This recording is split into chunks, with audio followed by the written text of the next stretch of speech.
찬송가 380장 함께 찬송하도록 하겠습니다. 찬송가 380장입니다.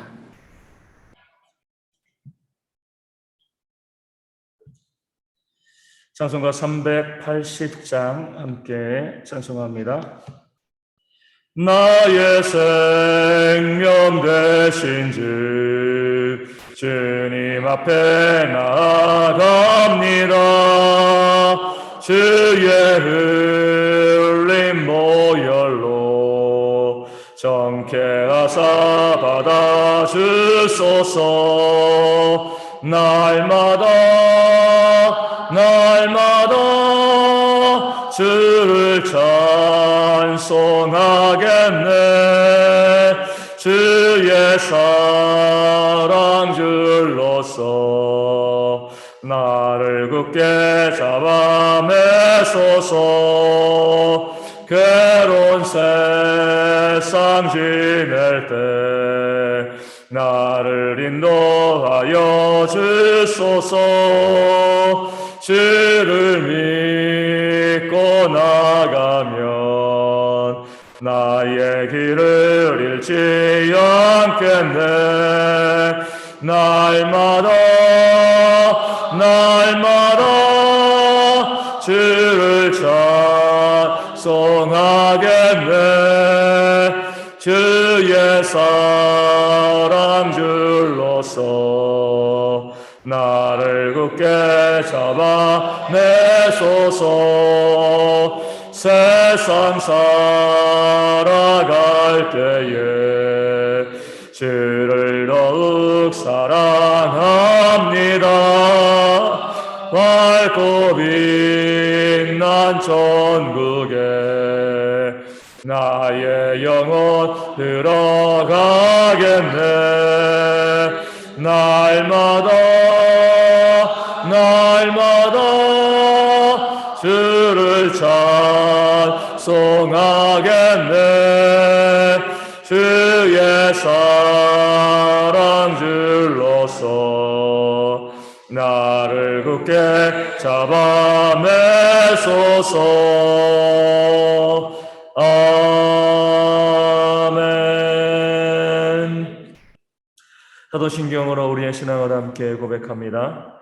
나는 전능하신 아버지 하나님 천지의 창조주를 믿습니다. 나는 그의 유일하신 아들 우리 주 예수 그리스도를 믿습니다. 그는 성령으로 잉태되어 동정녀 마리아에게서 나시고 본디오 빌라도에게 고난을 받아 십자가에 못 박혀 죽으시고 장사된 지 사흘 만에 죽은 자 가운데서 다시 살아나셨으며 하늘에 오르시어 전능하신 아버지 하나님 우편에 앉아 계시다가 거기로부터 살아있는 자와 죽은 자를 심판하러 오십니다. 나는 성령을 믿으며 거룩한 공교회와 성도의 교제와 죄를 용서받는 것과 몸의 부활과 영생을 믿습니다. 아멘.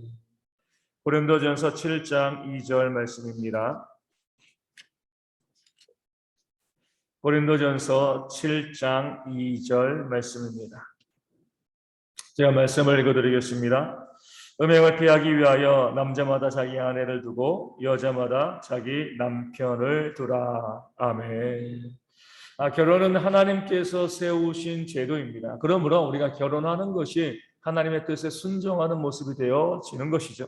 그러나 하나님을 위해서 우리가 특별한 헌신, 하나님을 위한 헌신을 위해서 결혼하지 않는 것도 하나님께서 허락하시는 그런 모습이 되어지는 겁니다. 사도 바울처럼 각지를 다니면서 복음을 증거하는 그런 하나님의 일꾼은 결혼하는 것이 또 유익하지 않을 수가 있는 거죠. 그 당시에 복음을 증거하는 것은요, 목숨을 내놓는 거였습니다. 매 맞고요, 또 감옥에 갇히고 또 돌에 맞고요. 도저히 가정을 섬길 수 없는, 그 가정을 사랑할 수 없는 그런 모습, 그런 환경이었죠. 그러니까 우리가 이렇게 보셔야 될 것은 하나님을 향한 사역도 온전히 감당하고 또 결혼도 온전히 감당하는 거죠. 어느 한쪽에 문제가 생긴다라고 하면 그것을 포기하는 것이 지혜로운 모습이 되어진다는 거죠. 문제가 발생함에도 불구하고 그것을 끌고 나가는 것은 하나님 보시기에 합당하지 않은 거죠. 복음을 위해서 열심히 헌신하는데 이것으로 인하여서 가정이 바르게 세워질 수 없으면은요, 그 복음을 위한 헌신으로 인해서 그 결혼을 하지 않는 것. 사도 바울과 같은 그런 결정을 내리는 것에 아무런 문제가 발생하지 않는 겁니다. 구약에 보면 우리 사무엘이 있습니다. 이 사무엘도요, 이 사도 바울처럼 순회하면서 그 성읍과 성읍을 돌아다니면서 그 지도하고 말씀으로 그들을 세워 나갔습니다. 그럼에도 이제 이 사무엘은 결혼을 했죠. 왜냐하면 사도 바울처럼 그 험한 환경은 아니었습니다. 뭐 매 맞고요, 돌 맞고 이런 것도 아니고요, 또 죽음의 위기 가운데 있는 것이 아니라 사사로서, 제사장으로서 사람들에게 인정받고 존중받는 그런 삶을 살아왔기 때문에 우리 결혼하여서 가정을 꾸려가는 것에 있어서 큰 문제가 없었습니다. 다만 어디에서 문제가 발생했어요? 그 자녀들에게 문제가 발생을 했죠. 열심히 여러 군데 다니면서 또 나라를 섬기고 그 백성들을 섬기다 보니까 당연히 뭐 할 수밖에 없어요? 그 자녀들의 교육에 소홀히 할 수밖에 없었습니다. 나중에 그 자녀들도 사무엘을 뒤이어서 사사가 되었는데 이스라엘 백성들이요, 사무엘에게 원망을 쏟아놓습니다. 당신의 아들들은 당신의 길을 따라가지 아니합니다. 이익을 위해서 뇌물을 받고 판결을 굽게 하고 있습니다. 그런 잘못된 길을 걸어가고 있습니다. 그렇기 때문에 우리 가운데 왕을 세워 주시옵소서. 나름대로 최선을 다해서 나라를 위해서 헌신하고 수고하고 백성과 민족을 세워가기 위해서 애썼는데 가정에 집중할 수 없다 보니까 그 가정에서 문제가 발생한 겁니다. 이런 문제가 발생할 수 있으면 내가 가정에 정말 충성하고 최선을 다하고 헌신하지 못하는 그런 환경이 되어서 하나님이 세우신 결혼이라는 제도가 무너지게 되어진다면 차라리 결혼하지 않는 것이 유익하다. 그것이 좋다. 남자가 여자를 가까이 아니하는 것이 좋다. 이렇게 사도 바울이 이야기하고 권면하고 있는 겁니다. 하지만 이것만도 아니죠. 난 복음을 위해서 우리 결혼하지 아니하고 열심히 하나님께서 헌신하겠습니다. 이런 마음을 가지고 있다 할지라도 오늘 말씀 가운데 있는 것처럼 음행을 피하기 위하여서는요, 결혼하는 것이 좋다는 거죠. 무엇이냐면 그 마음 가운데 정욕의 마음이 있으면, 우리 성적인 욕구가 강하게 있으면 내가 아무리 하나님의 사역을 감당한다 할지라도 그런 모습이 있으면 뭐예요? 결혼을 하라는 거죠. 음행으로 인하여서 그 정욕을 누르지 못해서 음행으로 인하여서 하나님의 사역을 무너뜨리는 것보다는 우리가 결혼을 하고 하나님의 사역을 좀 그 정도 수준을 낮추는 것이 훨씬 더 유익할 수 있다는 겁니다. 내 마음 가운데 음행이 있고요. 음행이보다 정욕적인 마음이 있어서 그런 모습이 있다라고 하면은요, 복음 증거가 아닌 다른 사역의 길을 찾는 것이 유익합니다. 또 복음 증거의 사역을 감당할 때도 조금 더 이 사도 바울처럼 그렇게 돌아다니면서 완전히 헌신하는 것이 아니라 조금 더 수준을 낮추는 그런 사역을 감당해야죠. 복음의 사역과 하나님에 대한 헌신과 그리고 내 삶에 있어서 누군가의 어떤 문제가, 가정에서 문제가 발생하지 아니하도록 그런 모습 가운데 우리 가운데 있을 때 거기에 둘 다를 다 같이 잘 감당할 수 있는 그런 지혜가 우리 가운데 있어야 할 줄로 믿습니다. 그래서 사도 바울은요, 음행의 연고가 있다라고 하면 혹시 성적인 문제로 문제가 발생할 수 있는 그런 모습이 있다라고 하면 차라리 결혼을 하는 것이, 그 결혼의 제도를 잘 유지해 나가는 것이 유익하다라고 말씀하고 있는 겁니다. 사역은 결국 하나님이 하시는 거죠. 내가 결혼을 하고요, 그 사역의 수준, 사역의 열심히 조금 더 떨어진다 할지라도 그로 인해서 하나님의 사역이 무너지는 것이 아닙니다. 내가 결혼하지 않고 열심히 사역하고 헌신한다고 해가지고 그 나의 열심 때문에 사역이 확장되어지는 것도 아닌 거죠. 하나님께서 사역을 감당하시는 그런 모습이 되어집니다. 내가 어떤 사람인지를 잘 알 수 있어야 돼요. 사도 바울은 음행의 문제가 자신에게 발생하지 않을 줄 알았습니다. 왜냐면은요, 사도 바울은 한 가지 일에 집중하면 오직 그 일만을 바라보는 사람이었기 때문에 그래요. 그런 사람들은요, 그 복음의 일, 어떤 일이건 그 일에 헌신하고 수고할 때 다른 일로 인해서 문제가 발생하지가 않습니다. 또한 사도 바울은 그 사역을 감당하면서 혹시나 음행의 문제가 발생할까 봐 그 주변을 잘 정리하고요, 또 준비하고 예비하는 그런 모습을 가지고 있었습니다. 그렇기 때문에 나는 그런 음행의 문제가 발생하지 않을 것이기 때문에 결혼하지 아니하고 또 복음 증거 사역에 헌신하고 수고하는 그런 삶을 산다 이렇게 이야기하는 거죠.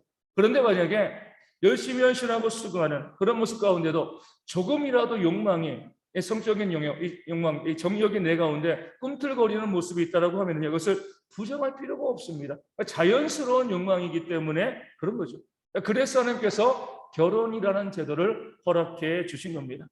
욕망을 억지로 억제하고요. 그것을 부정하고 사역을 하다 보면 반드시 언젠가는 음행이라는 문제가 발생하게 되십니다.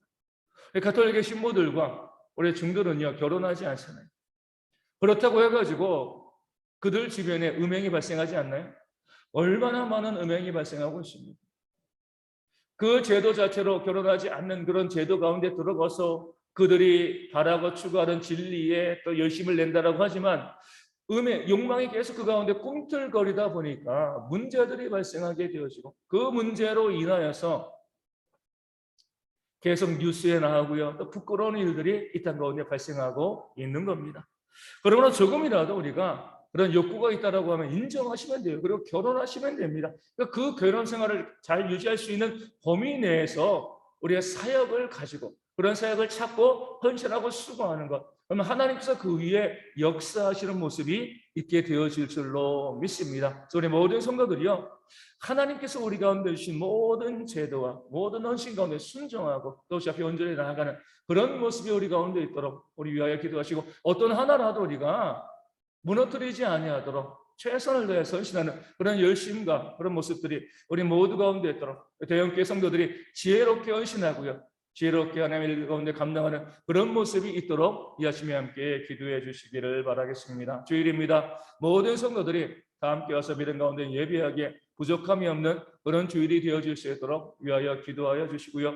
또 무엇보다도 우리 주일 예배를 통해서 모든 성도들이 하나님의 은혜를 충만히 받아 누릴 수 있는 그런 주일 되어질 수 있도록 또한 기도하여 주시고 우리 성도들이 모든 성도들의 예배가 함께 참여하는 그런 역사가 있도록 또한 기도해 주시면 감사하겠습니다. 여전히 코로나가 많이 확산되어져 가고 있는데 이 환경 가운데 어려움이 없도록 또 문제가 발생하지 않도록 또 위하여 기도하여 주시고요.